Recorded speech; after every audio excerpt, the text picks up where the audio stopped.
पार्थाय प्रतिबोधितां भगवतां नारायणेन स्वयं व्यासेन ग्रथितां पुराणमुनिना मध्ये महाभारतम् अद्वैतामृतवर्षिणीं भगवतीम् अष्टाध्यायिनीम् अम्ब त्वामनुसन्धदामि भगवद्गीते भवद्वेषिणीम् సాంఖ్యయోగం 71వ శ్లోకం. విహాయ కామాన్ యస్ సర్వేన్ పుంసారతి నిస్పృహః నిర్మోహో నిరహంకారః స శాంతిమధిగచ్చతి. తాత్పర్యం: అన్ని కోరికల్ని వదిలి అహంకార మమకారాల్ని విడిచిపెట్టి ఆశని విడిచి సంచరించే పురుషుడు శాంతిని పొందుతాడు. అహంకారము మమకారము అన్నీ విడిచిపెట్టారు. ఆశ దురాశ అన్నిటినీ ఎవడైతే విడిచిపెడతారో వాళ్ళే సుఖంగా సంతోషంగా ఉంటారు. అన్నిటి మీద కోరికలు పెట్టుకొని ఆ కోరికల వల్ల వేరే వేరే వేరే దారులు ఎత్తుక్కుంటా దానివల్ల మనశ్శాంతి లేకపోవటం, దానివల్ల అబద్ధాలు ఆడటం, దానివల్ల ఒకటి కోరిక తీర్చుకోవాలి అంటే అక్కడ అన్నీ మనస వాచకరణ అన్నీ చేయాల్సిందే. మనసు పెట్టి ఆలోచించాలి, ప్లాన్లు వేసుకోవాలి. దాని గురించి చెడు ఆలోచనలు, చెడు వ్యసనాలు ఒకటి చేయాలి. ఒక ఆశ కోరిక తీరాలి అంటే ఏదో ఒక దుర్మార్గమైన ఆలోచన చేయాలి. దానివల్ల మతి భ్రంశము, అంటే ఉన్న ఆలోచనలకే ఈ రోజుల్లో తర్జన భర్జన అవుతుంటే లేని వాటికి ఆరాటానికి కోరికలు తీర్చుకోవడానికి ఇంకొకమైన దుర్మార్గపు ఆలోచన, దానివల్ల మృద్వంశం కావటం. అట్లాంటి కోరికలను వదిలేసి ఎవరైతే ఆశలు లేకుండా మంచి మనసుతో ఉంటారో ఆశ అహంకారము మమకారము అన్నిటిని విడిచిపెడితేనే దేవుణ్ణి చేరుకుంటారు. అదే శాంతిని పొందుతాడు అని చెప్తున్నాడు భగవంతుడు. 72వ శ్లోకం. ఏషా బ్రహ్మస్థితః పార్థ నయనం ప్రాప్య విముహ్యతి స్థిత్వం సామానంత కాలేపి బ్రహ్మ నిర్వాణమృచత్యతి. అర్జున, ఇదే బ్రహ్మస్థితి. దీనిని పొందక అనేక మంది భ్రమించబడుతున్నాడు, భ్రమలో బ్రతికేస్తున్నారు. ఇందులో చివరి సమయం వరకు నిలిచి ఎవరైతే ఉంటారో అతనే బ్రహ్మని నిర్వాణాన్ని పొందుతాడు. అంటే చివరి వరకు కూడా ఏ మమకారాలు, ఏ కోరికలు, ఏ ఆశలు, ఏ దుర్మార్గపు ఆలోచనలు ఎవరైతే లేకుండా ఉంటారో, మనం ఎన్ని పూజలు చేసినా, ఎన్ని వ్రతాలు చేసినా, ఎన్ని యజ్ఞాలు చేసినా, ఎన్ని హోమాలు చేసినా, ఎంత తీర్థయాత్రలు చేసినా, ఎంత నిగ్రహంగా ఏమి చేసినా ఉపయోగం ఉండదు. ఎందుకంటే మనసు స్వచ్ఛత లేనిది నువ్వు ఎన్ని పూజలు చేస్తే ఏంటి, ఎన్ని తీర్థాలు చేస్తే ఏంటి, ఎన్ని పుష్కర స్నానాలు చేస్తే ఏంటి, ఎన్ని కుంభమేళాలకు వెళ్తే ఏంటి, ఎన్ని హోమాలు చేస్తే ఏంటి, మనసు స్వచ్ఛమైంది ఉండాలి. అప్పుడే ఆ మనసు స్వచ్ఛత వల్లే భగవంతుణ్ణి చేరుకుంటారు. వాళ్ళు చూస్తున్నారని, వాళ్ళ కోసం గొప్ప కోసం వీళ్ళేదో దండలో పూజలు చేశారని వాళ్ళ పూజల కోసం మనం చేయకూడదు. మనం మనస వాచ కర్మణ పూర్తిగా స్వచ్ఛమైన పువ్వు పవిత్రంగా అక్కడ పెడితేనే. మనసులో కుట్రాలు పెట్టుకొని కుతంత్రాలు పెట్టుకొని పూజలు చేస్తే స్వీకరించడు భగవంతుడు. గుర్తుపెట్టుకోండి. మీరు ఎన్ని తప్పులు చేసినా, ఎన్ని పాపాలు చేసినా పూజలు చేస్తే మాత్రం స్వీకరించడు. స్వచ్ఛమైన మనసు, నీతి నిజాయితీగా సంపాదించిన రూపాయి పెట్టి పువ్వు కొనినా స్వీకరిస్తాడు. అసలు ఏమీ లేదనుకోండి, మంచిగా మంచి మనసుతో, స్వచ్ఛమైన మనసుతో దీపం పెట్టండి, పూజ చేయండి, మంత్రం చదవండి. అదే దేవుడికి నువ్విచ్చే కృతజ్ఞత. నీకు ఎన్నో ఇచ్చాడు భగవంతుడు. పుట్టుకనిచ్చాడు, తినటానికి తిండినిచ్చాడు, ఆరోగ్యాన్ని ఇచ్చాడు, ఉండటానికి ఇల్లు ఇచ్చాడు, తినటానికి తిండి ఇచ్చాడు, అన్నీ ఇచ్చాడు. భగవంతుడికి ఒక్క కృతజ్ఞత స్వచ్ఛమైన మనసుతో పెట్టాలి.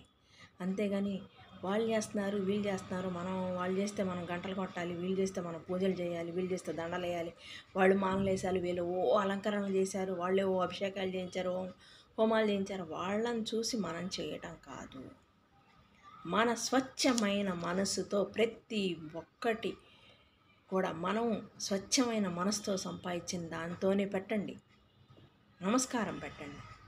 ఆయన స్వచ్ఛమైన తిండిని ఇస్తాడు కదా, స్వచ్ఛమైన తిండి తిని దానికి ఆ శరీరంతోనే, ఆ మనసుతోనే, ఆ బుద్ధితోనే నమస్కారాన్ని పెట్టండి, ఆయన స్వీకరిస్తాడు. నువ్వు అక్రమంగా సంపాదించింది నువ్వు ఎన్ని పూలు పెట్టినా, ఎన్ని హోమాలు చేసినా స్వీకరించడు. ప్రతి ఒక్కళ్ళు గుర్తుపెట్టుకోవాల్సిన విషయం ఇది. నువ్వు అక్రమంగా సంపాదించి అదేంటి మొక్కులు పైపెచ్చు, నువ్వు నాకు ఇది ఒక 1000 రూపాయలు దొంగతనంగా తీసుకొచ్చాను, నీకు 10 రూపాయలు లంచంగా వేస్తానంటే అది స్వీకరిస్తాడు భగవంతుడు? అస్సలు స్వీకరించరు. అది అనుకుంటారు మీరు స్వీకరించారని. అది మన పాప చిట్టా ఒకటి ఉంటుంది, దానిలోకి వెళ్ళిపోద్ది. అక్రమంగా సంపాదించిన ప్రతి రూపాయి భగవంతుడు చూస్తానని. అక్రమంగా మాట్లాడిన మాట, తప్పుడు పనులు, తప్పుడు వ్యవహారాలు, వాళ్ళ గురించి వీళ్ళ గురించి చెడుగా మాట్లాడుకోవడం, ప్రతిదీ మనల్ని గమనిస్తూనే ఉంటాడు. ఇవాళ మనం ఒకళ్ళని అంటే రేపు మళ్ళా తిరిగి ఆ పదం మనకు వస్తుంది. మనం ఒక మంచి విత్తనం పెడతాం, ఏ చిక్కుడుకాయ గింజో, ఏ టమాటా ఊరికే అలా వాటర్లో పెట్టేసి కుండీలకు పోసేస్తే అది వస్తుంది, దాని పని అది చేసుకుంటుంది. అంటే ఏంటి, మనము మంచి నాటితే మంచే వస్తుంది, చెడు నాటితే చెడే వస్తుంది. చిక్కుడుకాయ నాటి గులాబీ పువ్వు రమ్మంటే రాదుగా. అంతే, మనం మంచి చేస్తే మనకు మంచే వస్తుంది, మనం చెడు చేస్తే చెడే వస్తుంది. నువ్వు పూర్వజన్మలో మంచి చేసుకున్నావేమో, అందుకే ఈ జన్మ నీకు మంచిగా తినటానికి, ఉండటానికి ఇల్లు, వాకిళ్ళు, కార్లు అన్నీ రావచ్చు. నువ్వు ఇవాళ మంచిదాని అవ్వవు. నువ్వు ఇవాళ చేస్తున్నావు చూసావా పాపం మాటలు, ఇవాళ చూస్తున్నావు చూసావా అక్రమంగా సంపాదన, ఇవాళ చేస్తున్నావు చూడు, ఆ స్టేట్స్ వాళ్ళు ఇచ్చారు, ఇటు స్టేట్స్ని పంచుతున్నావు చూసావా, అవి అక్రమ సంపాదన అంటే. అవి రేపటికైనా సమాధానం చెప్పాల్సిందే. ఒకళ్ళ మీద లేనిపోయి నిందలేస్తున్నావు చూసావా, ఎవడు స్వచ్ఛంగా లేరు, ఎవడు నిందలేయడానికి ఎవడికి అధికారం లేదు. అర్థమైందా? భగవంతుడు చూడాలి మనం స్వచ్ఛంగా ఉన్నామా లేదా, మన స్వచ్ఛమైన మనసా లేదా, మనం స్వచ్ఛంగా బతుకుతున్నామా లేదా అని ప్రతి ఒక్కటి గుర్తుపెట్టుకోండి. మనము చేసేది ప్రతి ఒక్కటి శివుడాజ్ఞలేమనే చీమైనా కుట్టదంట. అలాంటిది మనము తప్పుడు చేస్తే దేవుడు చూడ్డ, అది మన లిస్టులోకి ఎప్పుడు వస్తుంది, వచ్చే జన్మకు వస్తుంది.